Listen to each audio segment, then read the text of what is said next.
Buonasera e ben ritrovati con una nuova edizione del TG Flash di New Sicilia. In apertura non è ancora chiuso il caso della morte dei due coniugi palermitani, il commercialista Pietro Deli e l'agente della polizia municipale Laura Lupo, trovati senza vita con ferite da arma da fuoco lo scorso 4 maggio a Palermo. Per sciogliere i tanti dubbi i RIS sono tornati nella casa delle vittime, che resta ancora sotto sequestro, estendendo i rilievi anche nell'abitazione della figlia della coppia che vive nello stesso stabile. Trema la terra nel Catanese, pur essendo di lieve entità magnitudo 2.5, la scossa di probabile origine vulcanica è stata avvertita nell'Interland Etneo e sono stati evacuati alcuni istituti scolastici di San Giovanni La Punta e Trecastagni.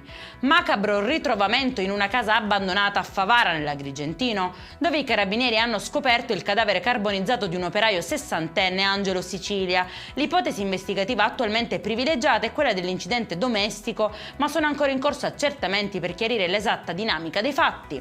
Il sottosuolo continua a restituire importanti testimonianze del suo passato, trovati nuovi reperti archeologici a Gela nel Nisseno, tra questi anche un eccezionale otre per il vino in terracotta, riutilizzato come contenitore funerario per un infante risalente alla prima metà del VI secolo a.C.